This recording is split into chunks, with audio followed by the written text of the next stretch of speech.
That Talk TV, we back again. Welcome to Talk That Talk Media, where the vibe is live. DJ and Tika are hype, keeping dreams alive. Welcome to Talk That Talk Media, where the vibe is live. DJ and Tika are hype, keeping dreams alive. Bringing you reactions, reviews and slick recaps. Join the conversation, no time for mishaps. Trends will uncover, every beat devoured with fresh insights and energy will never tire. From pop culture to the latest in the game, dive in with us. You want to stake your claim, don't forget to like, share and subscribe to Talk That Talk Media. Welcome to Talk That Talk Media.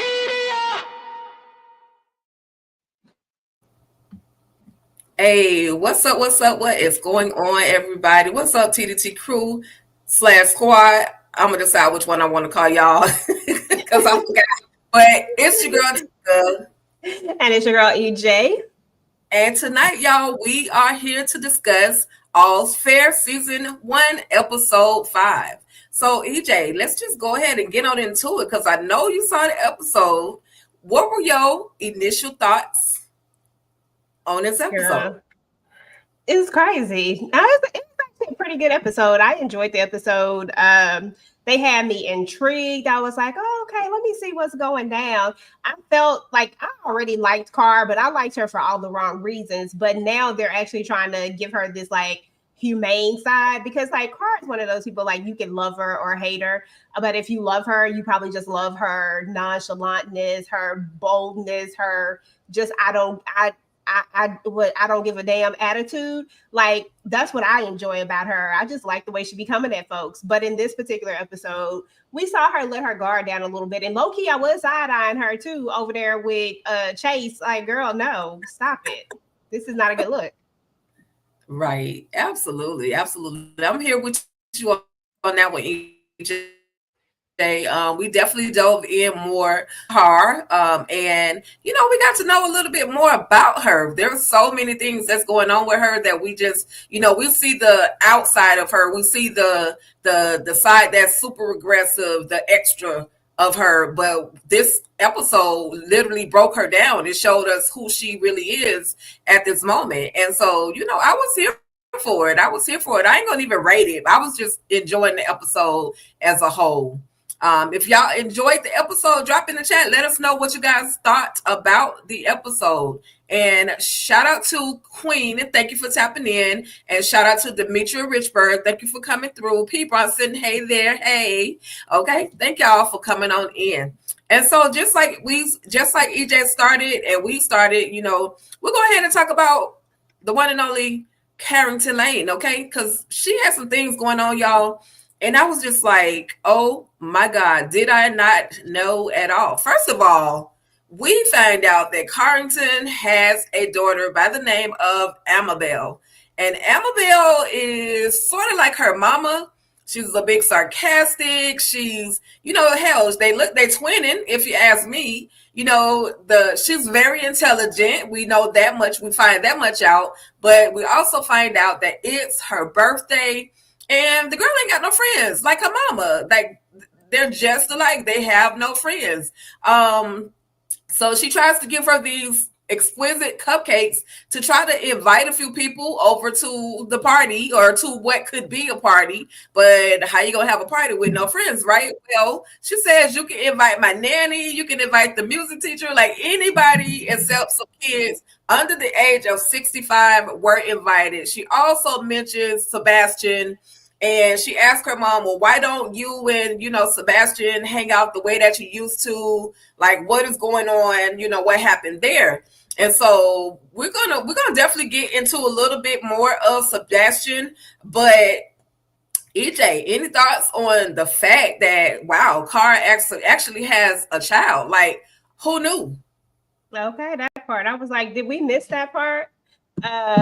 Did they skip that part? Because I had no clue. But I do actually like her daughter. Her daughter is low-key, she low-key cool. You know what I'm saying? Like, it's like she just accepts her mom as she is. And we know that Car has a lot of flaws.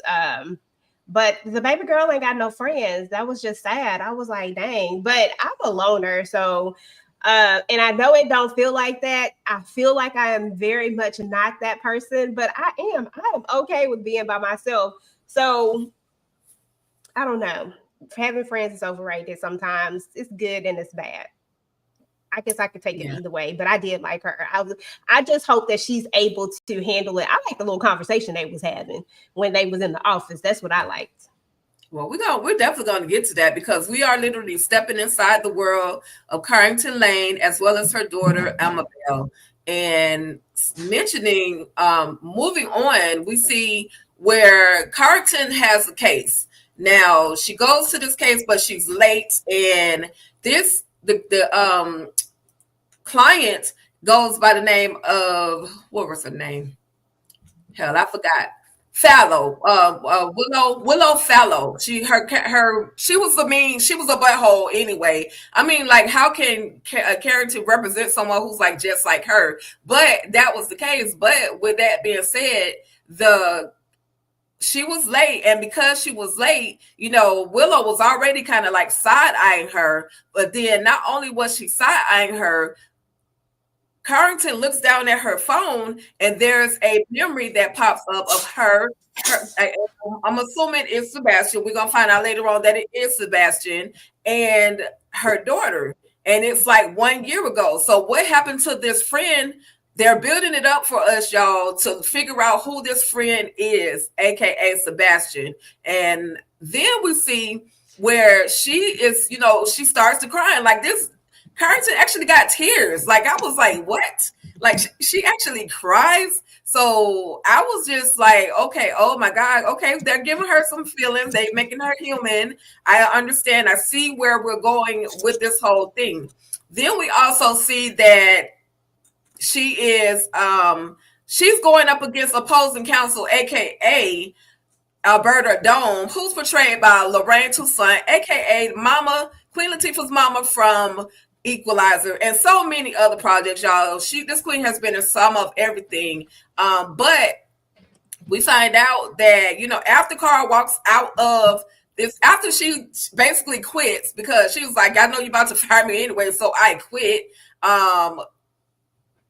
Oh gosh. Alberta goes outside, she talks to her, and she was like, you look like you need a friend, and here's my card, call me, you know what I mean? So are they two queens in the pod? EJ, what were your thoughts on just her having that little breakdown literally in the middle of this whole case situation, and then her meeting afterwards Alberta Dome?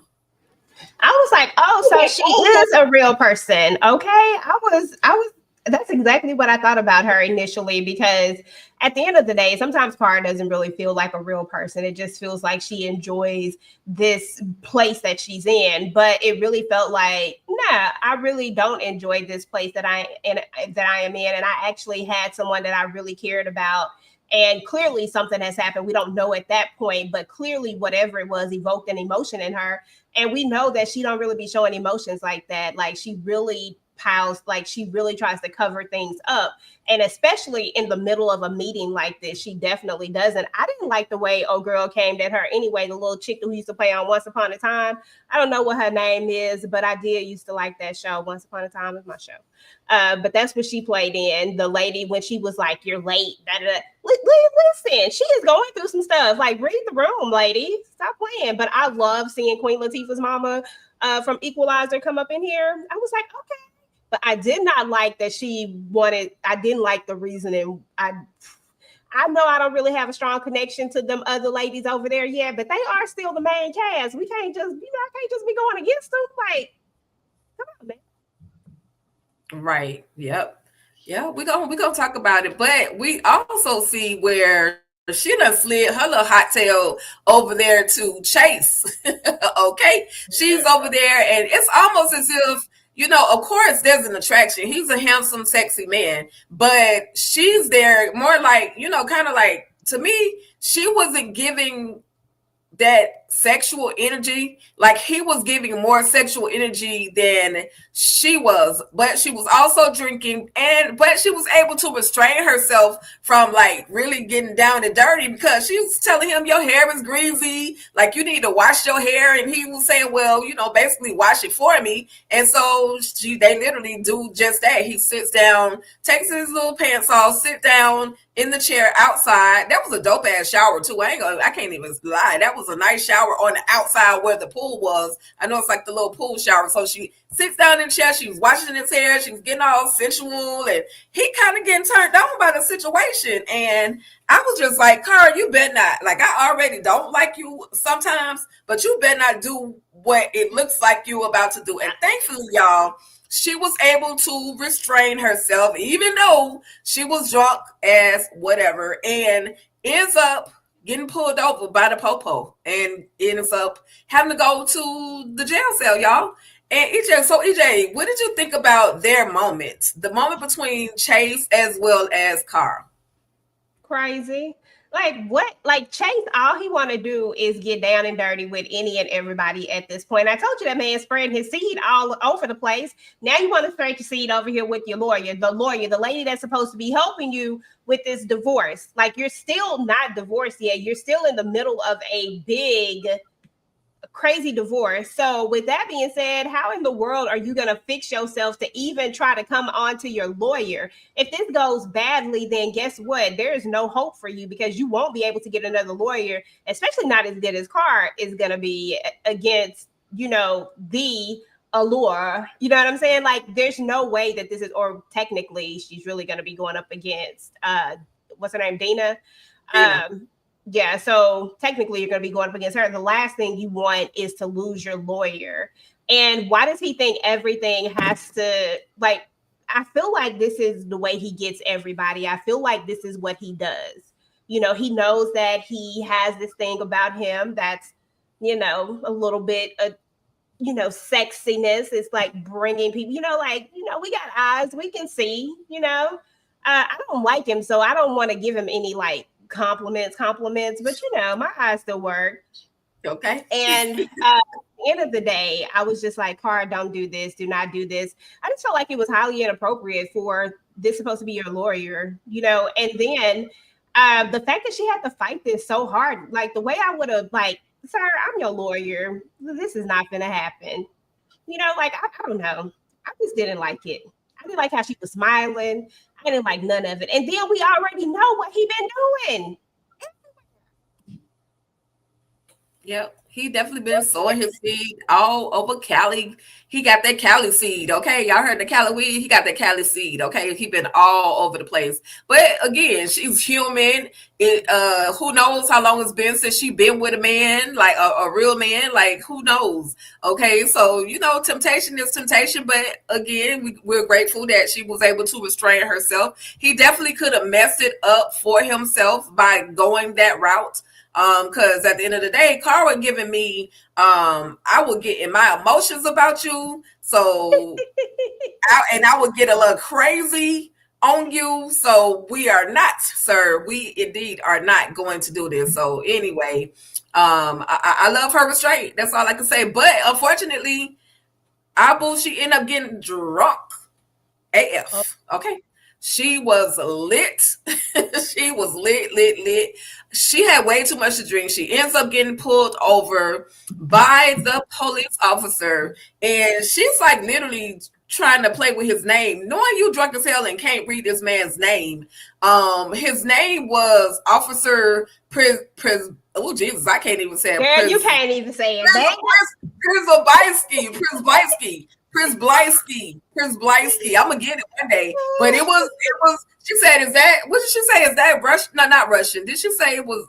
I forgot what she said. But she was doing too much. She was drunk enough to where she had to go and go sit in the drunk tank over at the jail. And of course, she did the breathalyzer, all the things. Y'all see, she was drunk walking. And fortunately, Alberta ends up, because she gave her that business card earlier, Alberta Dome ends up coming and freeing her from the jail. And she's asking her, like, why are you trying to basically be in my life? And she was like, basically, I see how good you are. I know how capable you are. And you could literally come out on top. And we basically got a common enemy at this point. We basically don't F with the same person, Allura Grant. And I think we can rock out. I think we could do all of the things. So any thoughts on the drinking and driving and getting pulled out of jail from Alberta? Girl, thank goodness for Alberta, for her, because she ain't got no other friends. She couldn't call Sebastian, clearly, because they ain't on good terms, because I'm not coming. But yeah, I just thought it was interesting. I didn't think she was that throwed, like, except for when she started swerving. I said, oh, she though, like, she is out there. I see. But when she left, it didn't feel like, it felt like if she had been that drunk, her and Chase would have been over there in the bed. At this point, I would have rather you been rolling around in the sheets with Chase than to get a DUI. Like, come on now, a DWI. Yeah, she was, and then she was singing, like, she was vibing so hard that she was doing the whole what's that new little dance she was doing like this? she was doing it.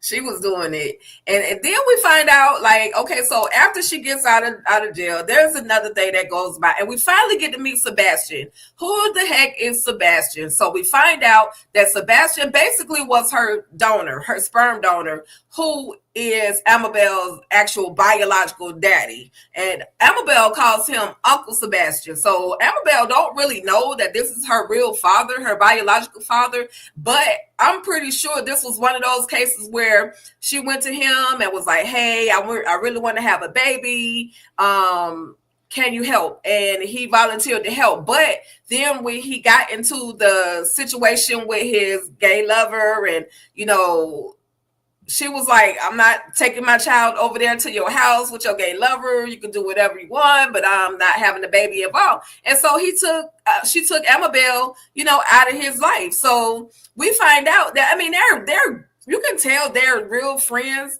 because he was able to tell her about herself and, tell her about herself, tell her who she was, and snap her back into reality. But she still had that sarcastic, of who she is, but he still brought her back to reality. EJ, any thoughts on Sebastian, the baby father? Girl, I kept hearing a noise. That's why I'm looking around. I kept hearing something. I was trying to figure out what I was hearing, but I found it. We are not watching it tonight, okay? I'm just saying.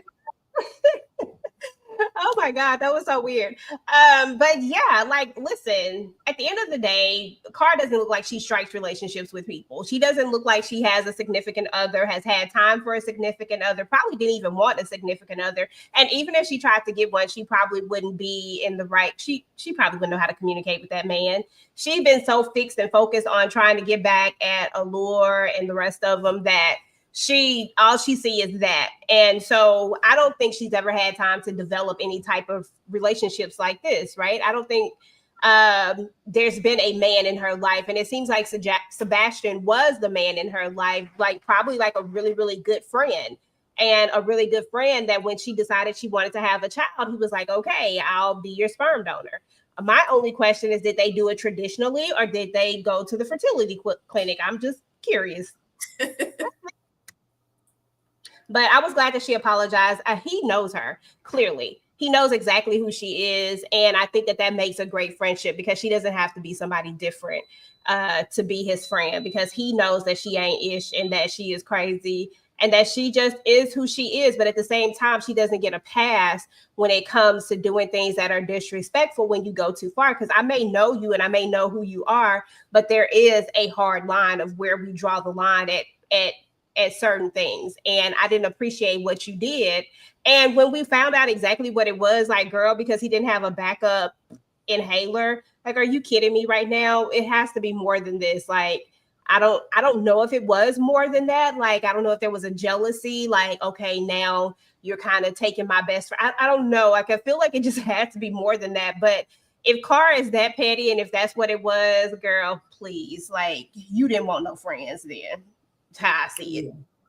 Yeah, and I'll say if it was if she had an actual, like, I don't remember if they said whether or not baby girl had an actual asthma attack, but at the end of the day, you should have held Sebastian responsible for the asthma pump, not the new boyfriend, fiance, husband. You know what I mean? But again, like you said, EJ, was probably most likely Cara trying to get her friend back. Like, how you take my friend from me? Like, he was my friend before he was your friend.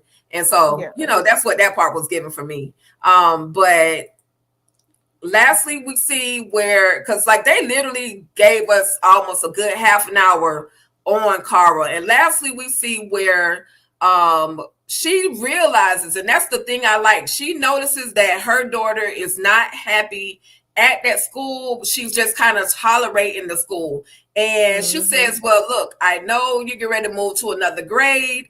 And there's also a chance that you can go to another school. Like, you can transfer and go out to this other school, a nice school, somewhere that you'll feel comfortable with other kids that are just like you. And so we find out in this moment, because Amabel has to write some form of essay to get into this school. She talks about how Cara was a cutter. And this is with the glove. This is why she wear the gloves. This is why she wear the long sleeves. Like, she was a cutter. So we wouldn't have known that had this conversation not came about, which again for me gave me even though I still be looking at Cara sideways, I kind of like somewhat understand why she's getting to, or I will learn more why she's getting, or she is the way that she is. But just any thoughts on the last little bit of Cara and her discovery, they're revealing to us, some of the challenges that Cara actually faced. I actually just appreciated the fact that she has these conversations with her daughter, and that her daughter knows about this, and that it's not something that she tried to hide. I appreciated the way that she's like, I taught you better than this. Like, basically that side is boring. How are we going to get to like, what are you supposed to do? And then she digs a little bit deeper and is like, okay, we go with the feelings, like how it made me feel.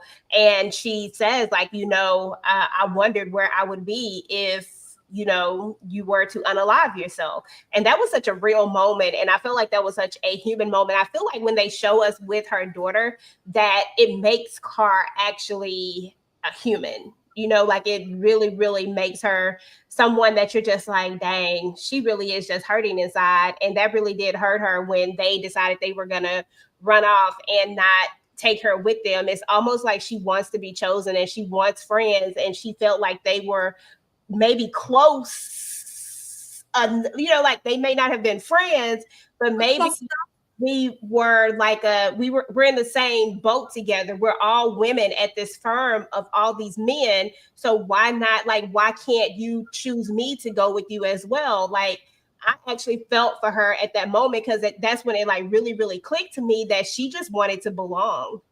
Right. Then, like, even if we didn't have to be friends, but I just wanted to belong and feel a part of this group.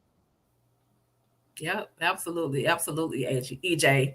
Definitely. Well, we're gonna get to two more segments. But before I do that, just want to say hello to everyone that is tapped in and tuning in. For those of you that are on our EJ the TV Junkie channels or the All Things Ruthless channels, feel free to come on over here to Talk That Talk Media. Now, you may not be able to comment as soon as you hop on, but go ahead, hit that subscribe button, give it a few minutes, and then you'll be able to chat it on up with us over here on Talk That Talk Media. But I do appreciate those of you who have already subscribed to Talk That Talk Media. And I'm just checking to see if we have any particular comments, any thoughts. And y'all feel free. Don't just we're not making the conversation about us. Y'all feel free. Drop your thoughts on All's Fair. Drop them in the comments, okay?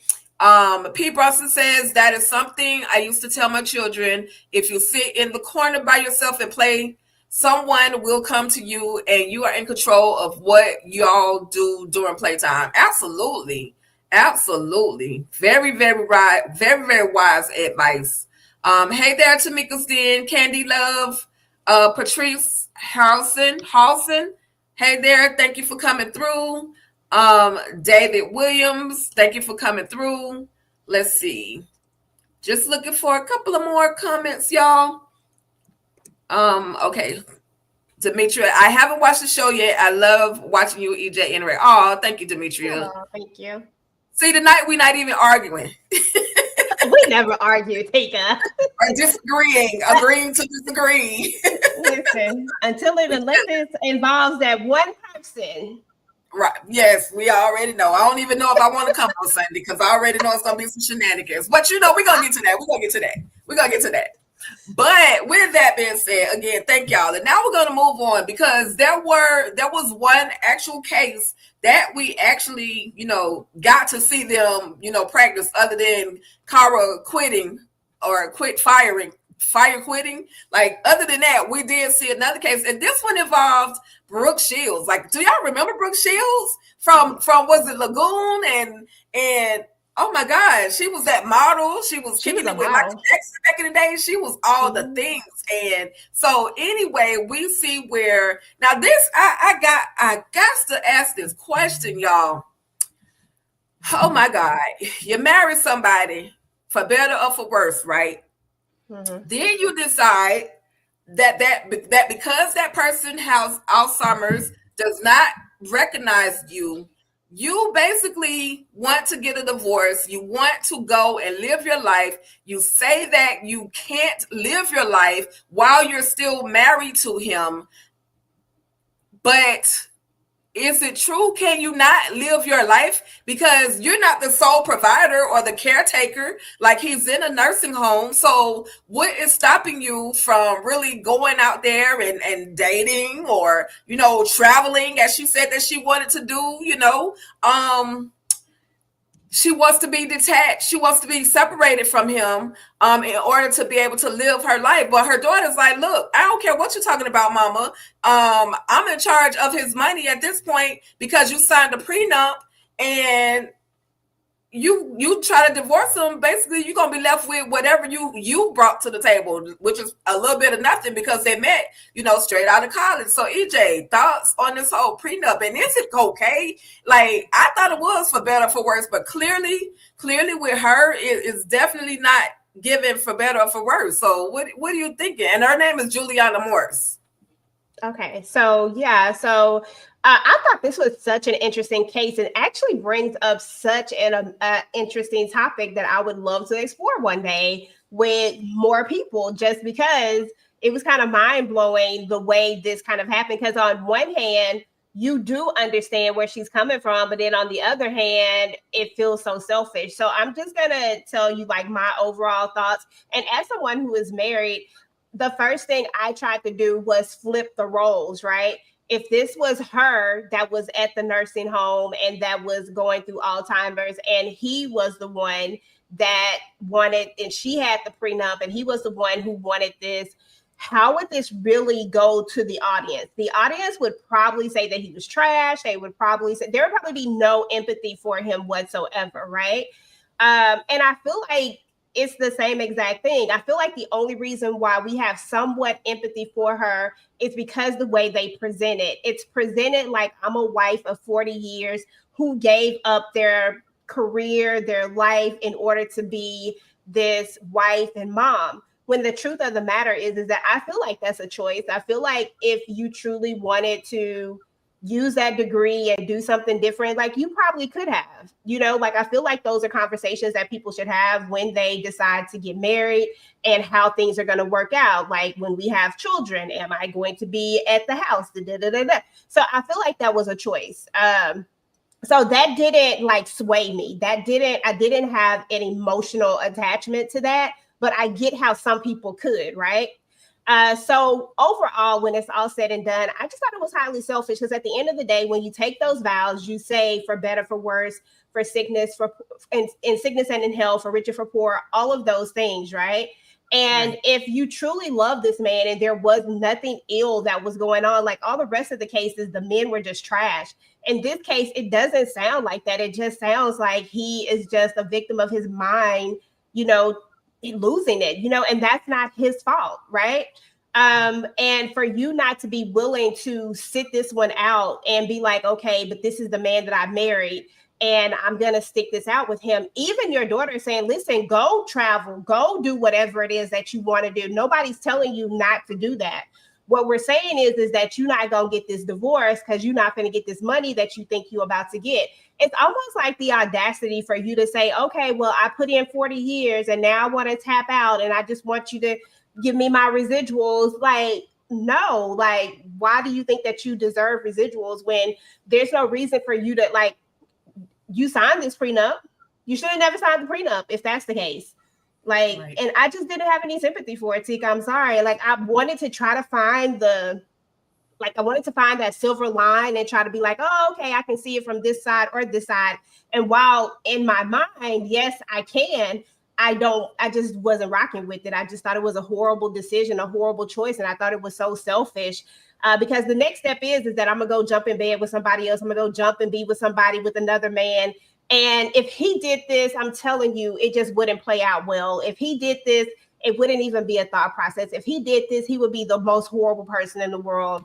And I don't know. I agree with her daughter. Like, no, this is your punishment. You want to go, then go without nothing. Go with what you came with. Okay, nobody's stopping you from leaving, but yet you're still here trying to get this money. Girl, that just irritated. This case irritated me so much because it was just sad.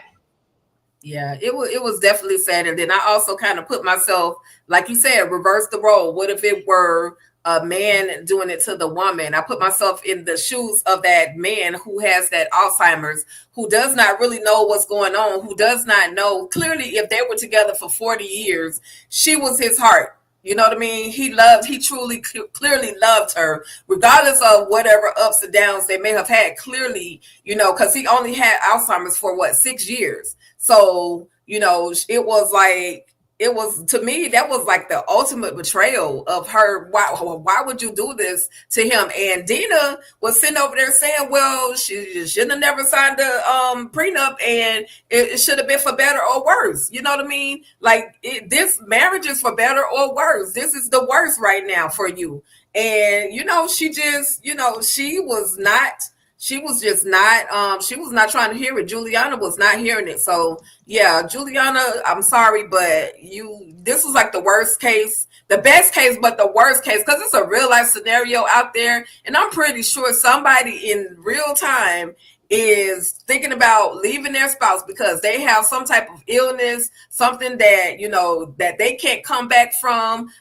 Their mind is probably gone or racking with Alzheimer's. And, you know, I'm pretty sure somebody is out there trying to walk away from a marriage that was beautiful once upon a time. So yeah, this was a great one. But we also, the reason I got it titled up here, the prenup, is because Liberty was also contemplating getting she didn't want a prenup. She was like, oh, me and Reggie don't need a prenup. Well, Reggie said, oh, let's pull up. Let's have dinner at my vegan specialized restaurant this week. And he pulls out a prenup after she just got through big stepping and saying, I'm not signing a prenup. Oh, we don't need a prenup. We love each other. And he was like, no, because at the end of the day, if something happens to my company, I don't want all that debt to fall on you, you know, and some of the things that he was saying, you know, it made sense because he has his own, he's a doctor, you know, he's partnering in this whole restaurant situation. I'm sure he has other investments. So it's not as if he needs her money. I think he really, truly loves her, especially after that last episode where we saw him, you know, he was so hurt by her just walking out and not, you know, accepting his hand in marriage. You know what I mean? So EJ, any thoughts on the prenup as well as the conversation between Reggie as well as Liberty? Yeah, you know, I'm not against prenups at all. Like, I feel like it's okay to have prenups. It's just okay to negotiate those prenups because you never know where you're going to be at a certain time. My problem with some of these prenups are that people who come into a marriage with a lot of things tend to make that prenup very one-sided. And there's usually always some powerful man that says, if you cheat on me, you can't have anything, while they're essentially cheating on you the whole time. I mean, I'm not saying that's the way it always is. I'm just saying, like, that's the way it always plays out in a lot of these things, right? So I just want to make it clear that I'm okay with the whole idea of a prenup. And I would have thought that Liberty, being this lawyer, this divorce attorney, and seeing all of these things, also would be okay with the prenup and would understand the value of the prenup, and that it really has nothing to do with, do I love you or not, or do I think this is going to end or not. It's really just a protection. But what needs to happen is that it needs to protect us both.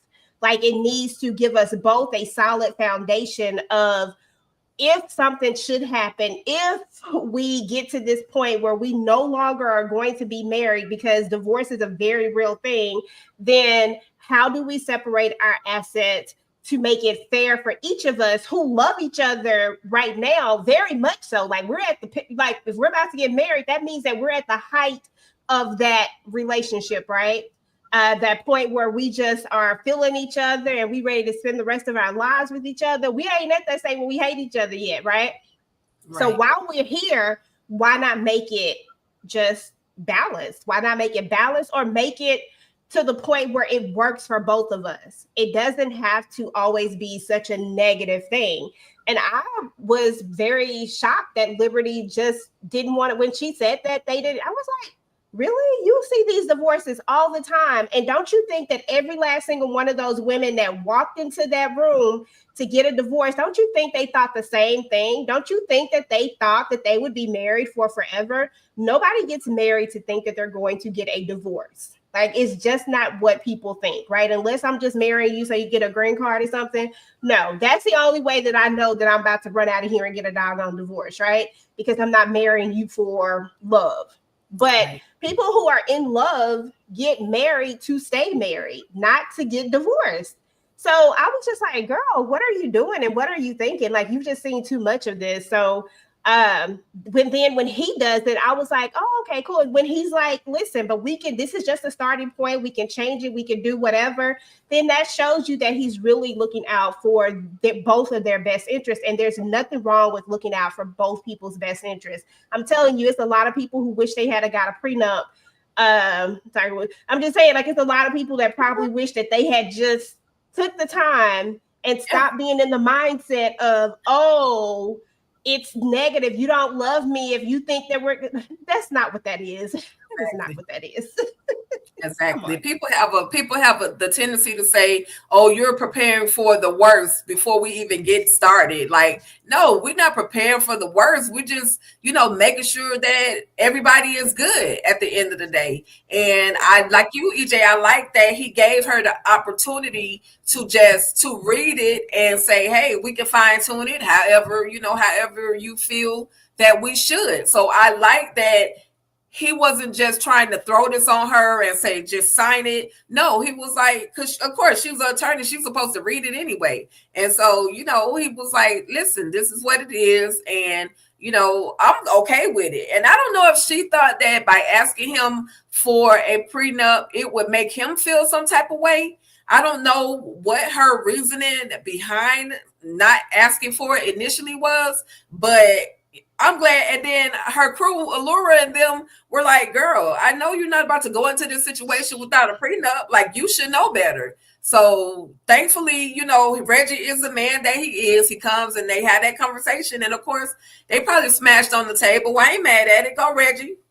But yeah, I love their relationship so far. So far, it's a lot of give and take, a lot of compromising within the relationship, and both of them are okay with it. They seem super happy. So I think this was like the somewhat only healthy relationship in here, other than Dina and Ed. Unfortunately, Ed is going through some stuff, but this seems like the most healthiest relationship, out of the whole project right now. But finally, y'all, we get to this chick. Milan, I am not your friend, honey. I don't know why. I don't know what the heck. is Allure's motives. I don't know why she is drawn to Milan after what she did to her. Yeah, you were my assistant, or you were the secretary, or whatever her job description was. You were placed in that position to work for us, not to work my man. But Allure, I think Allure, do you think Allure has something else up her sleeves, EJ? Because why is she so okay with all of this? Like, and then she goes to tell her, you need to let him know that you're pregnant, and you have to basically telling her stand on business like it's your baby. And I was just like, I'm not understanding. Maybe I'm missing something with Allure, but it's given she has something else up her sleeves, and that's all I say about that. But what do you think, EJ? No, I agree. I feel like there's an ulterior motive. I just haven't quite figured out her angle for it just yet. But I do feel like there's an ulterior motive. At first, I felt like, oh, okay, we gonna fatten you up, we gonna have this baby, and then I'm taking this baby because this is my baby. You know, like in like I deserve this baby. Like I feel like she was gonna somehow try to take the girl baby, but then it started to feel like no, like there's something else with it, but I don't know what it is, you know. And then this fool up here acting like he's so happy. You see what I'm saying? He just don't mind swinging that thing all around town. Now I'm so happy to have a baby. Sir, you about to get a big surprise if Allure, these babies. If they fertile, if they come through, he gonna have 3 kids, and only one, and none of them gonna be his. But do you think also though, EJ, with Allure doing all that, she got big fast. So time is moving in this series. Like time is literally moving, because the last time we saw her, she was out there jumping. I'm talking about Milan. She was out there jumping rope and fit, flat stomach, and now she's showing. So anyway, I wonder if Milan is gonna flip the script on Allure. Allure has her own motives, or her own, her own motives. And I'm thinking Milan, she might flip the script and get back with that man. I don't know. What do y'all think in the comments? If y'all seen the show, let us know in the comments. Do y'all think that Milan is gonna end up back with Chase? Or is she gonna stand on business and this is just gonna be my child and I'm raising it by myself, So this is crazy. This was crazy. So we don't know, but we're gonna find out. We're gonna find out what the motives and intentions and everything else are. And so when the police came, when the detective came, when she pulled up, I was like, I know she ain't coming up there on her about those eggs or those embryos that she done stole. They gonna take them back. She can't take them back, but she can investigate. Detective Connie Morrow, portrayed by Tamra Taylor, who was in Bones, Snowfall, Agent of the Shield. She's been in some of everything, even some of Tyler Perry stuff. But she's the detective, Connie Morrow. And she on the case, but she's there for the unalivement of Walton, the dude that roofied Emerald's drink. And she looking like she got some real good evidence. I'm like, oh shoot, because she sits down and she talks to Allure, and she says, I got the phone records that show that your phone number pinged off over in this area. And Allure says, I got an explanation for it all. I was at my baby daddy, I was at my ex-husband's baby mama's house. Like she literally, she said, hey, this is where I was. So any thoughts, EJ, and why they looking at everybody? They literally are checking out these women for the case of the unalivement of the roofie guy, Mr. Walton. I just felt like this is just one of those cases again where, because this man had money or whatever, you're going to look into his case, but y'all kind of just dismiss, we don't have enough evidence when this man actually committed a crime. And now that he's unalive, here's the crazy part about it is that you don't know how many times he has done this. Like, this seems like something he is very, very much familiar with and comfortable with. And it could be any number of people who want to get back at him. Okay. You just happen to have someone who was knowledgeable enough to actually report him. and to do all the things to try to bring him to justice, right? But anybody could be traumatized right now. Their life could be spiraling. We know all the things that can happen when somebody goes through something like that. And you don't know. They could be over there like just waiting for the perfect time to get back at this man. But y'all coming straight to them because, oh, y'all were because of her clearly being the person that had something to say and tried to take him down. And because they were investigating them because you weren't investigating them. And now you over here doing more investigating on this than you were doing when he was out here roofing these people. Because the way I see it, you should have been trying to find somebody else who maybe can corroborate, like, because if I get more people to say that this also happened to me, then you can start to really build a case. But no, y'all didn't care about none of that. So, sorry to that man. Bye. Sorry, not sorry at all. Nobody cares about him.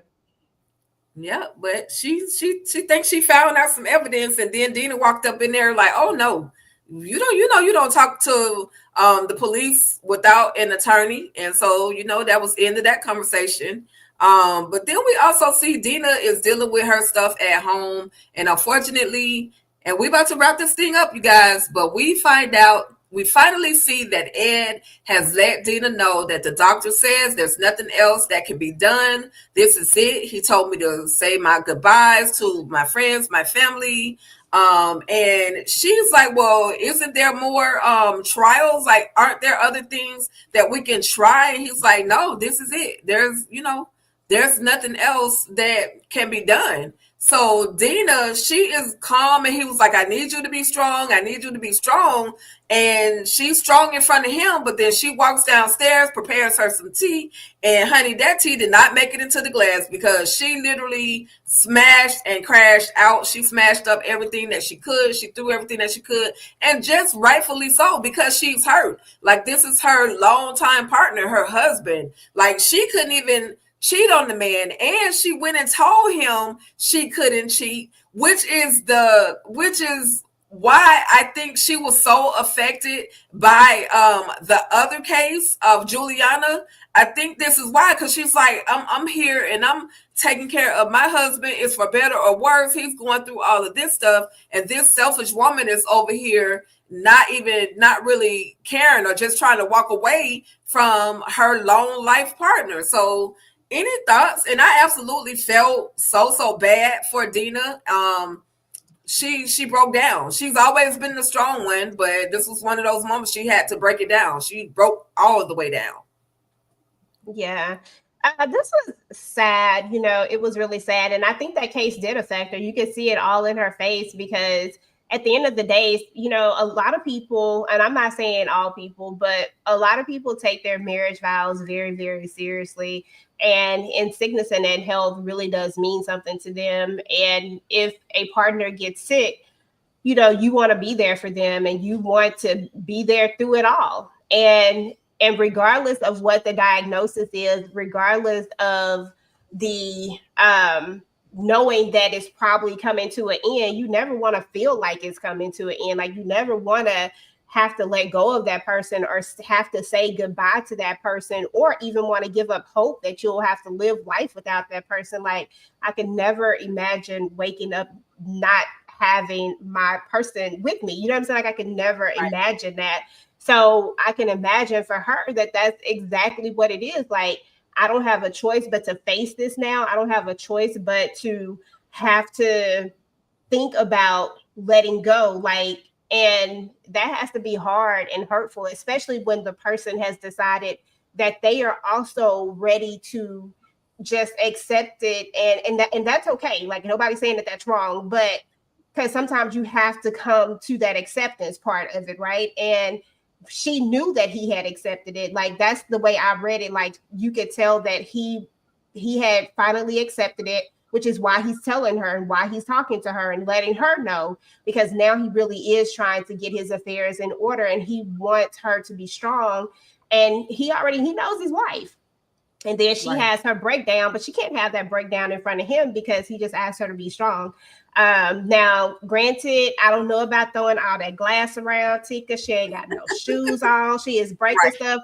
Do she have a maid? Because or maybe they don't say maid anymore. Do she have a cleaning lady or cleaning person? Because who's gonna clean all that stuff up? Right. Right. Yeah. Whoever the cleaning person is, they gonna be like, what the heck is going on up in here?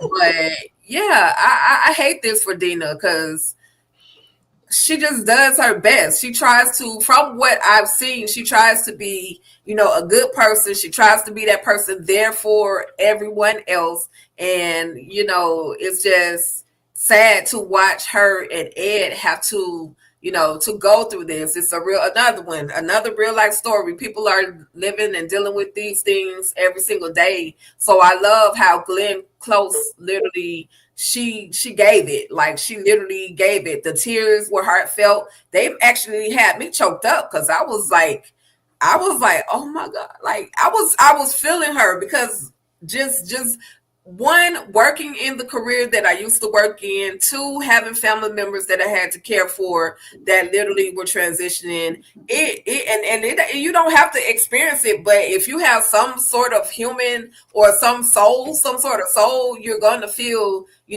these different emotions. But yeah, I was sad. But he had to finally tell her, because when the doctor told him the episode before that you needed to tell Dina, he was holding on to it. Like, he was literally holding on to it. I'm like, well, when are you going to tell her what's going on? And so he finally released it. So, like you said, EJ, he had to get some closure as well. He had to come to accept it. And it seems like that's what he did. And now he's giving her an opportunity. Now she has to accept it. But I wish he would have said, can you call some of your friends? Because I need some people to be around when I tell you what I have to tell you. But, it is what it is. He did it how he did it. And, I'm just hoping this doesn't affect her. This kind of selfish of me, but I hope this doesn't affect her later on when it comes to working on the Laurel's case. And, hopefully, I just hope it doesn't affect her in general, but especially when it comes to, handling the Laurel's money. Like, don't crash out too hard. But anyway, y'all, that was literally it. That's how it all went down on All's Fair, season 1, episode 6. If you are enjoying All's Fair, let us know. Comment. Let us know if you're enjoying it. And when you come back, replay game. Whenever y'all come back, y'all see this video up here. Let us know how y'all are feeling about this episode. Any of the episodes, matter of fact, because we're on episode 5, and I think we got 2 more episodes. 2 more, I think. 2 more to go. So either way, come back to Talk That Talk Media and let us know how you guys are feeling about All's Fair. With that being said, I'm going to do one final scroll through the comments, and then we're going to be up out of this thing, EJ, because we have literally done what we came to do at this moment. Yeah. P. Brunson says, that is something. Oh, I'm sorry. I did read that one already. Motown investor, men leave their wives when they get sick. Well, that's selfish. That's just my comment. That's my thought, my opinion. Sliding through, hit the like button, and I need to catch up on the show. Absolutely, Sugar Brown set 37. Definitely slide through. Keep coming back. We have other content that you guys should enjoy as well. But yeah, definitely catch up on the show. Let us know how you feel about it once you actually check it out. Demetri Richburg hasn't watched the show yet. Oh, I read that one. I'm sorry. Let me get all these extra stars down at the bottom. Candy said, was this a lavender thing? What she mean by that? Did you know something lavender, EJ? Okay. Candy will tell us later, I guess. Yeah, she gonna have to. Yeah, because I don't know what that means, but it's all good. But that was pretty much it for the comments. That was pretty much it. Again, y'all, we thank you guys for coming through, hanging out with us, kicking it right here at Talk That Talk Media. EJ, you have any final thoughts, any expectations of the next episode, and anything else you want to talk about? Whatever you want to let everybody know about on your channels and all that things. Yeah, I have no expectations for the next episode. Like I literally had, like I didn't expect to get this whole car thing, so I literally know what's gonna happen. I don't know where we're going. Or I guess I could say that I do want to just go ahead and get Allure's thing together. Like, let's just go ahead and get rid of Chase because I'm super over him. And I would maybe like to know what Allure's end game is with Milan. I would actually like to see a little more of Milan, and that's just me wanting to see Tiana Taylor. I don't really care for the character that much, but love Tiana, love TT. Right. You know what I'm saying? Right. Love her. Right.